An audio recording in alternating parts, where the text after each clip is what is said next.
Recreational marijuana will be legal 1 month from today for adults 21 and older.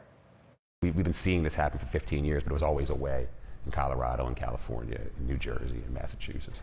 And now to be right here, right now in the middle of it, it is exciting. Fox 45 News is getting a behind-the-scenes look at one dispensary in our area. Amy Simpson has a look at how they're getting ready to welcome in recreational customers.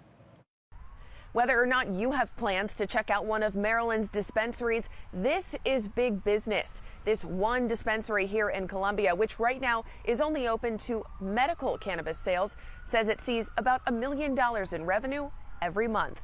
Mitch Trellis has high expectations of what's to come in 30 days. It's a 30-time increase in our potential customer base. This Howard County native, the co-CEO of Remedy Maryland, showing off his Columbia dispensary. We did not build small, and we did that on purpose. It's been open to medical cannabis patients in recent years, now preparing for a possible deluge of recreational users on July 1st. Yeah, they're definitely going to be lined up. According to Trellis, this nearly 10,000 square foot superstore sees roughly 300 to 800 medical cannabis patients daily. But in just a few weeks, it won't only be patients, but customers. And he estimates foot traffic could grow to anywhere from 1,000 to 3,000 people each day. At the end of the day, retail comes down to location and experience. Remedy says it wants to attract all kinds to its dispensary.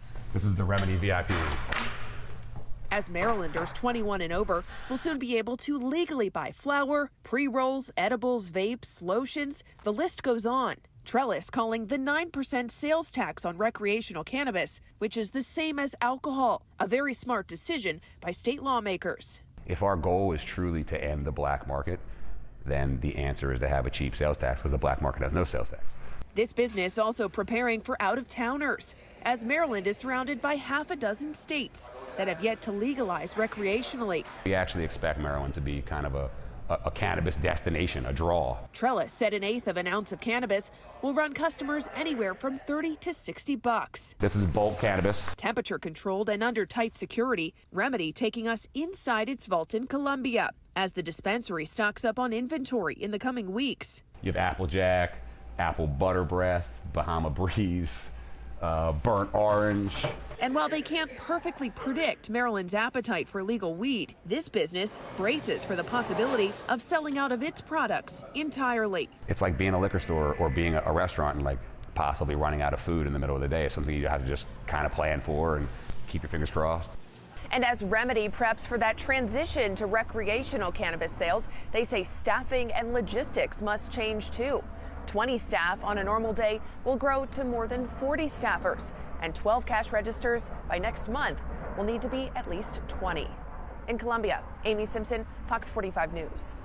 While many are excited for legalization of recreational marijuana, the state's marijuana laws are creating a nightmare scenario for small business owners selling hemp. The state's framework caps the level of THC allowed to be sold in hemp products at a rate that will make many items that are legal right now illegal to sell without a marijuana license. While hemp sellers could apply for such a license to sell cannabis, right now, there's no guarantee they'll get one. In the meantime, they tell Fox 45 News they'll suffer devastating losses if they don't get that license. Talks about, no one being left behind, but like we're totally being left behind. Everything that we've built over the last almost 5 years is about to be stripped from me in 60 days.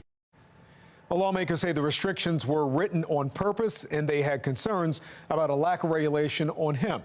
The business owners say they've been asking for regulation and want new testing and packaging standards for their products, but want them to be implemented without the law effectively ending or wiping out their businesses. Another top issue, what will Baltimore city leaders do with the money they get from marijuana sales?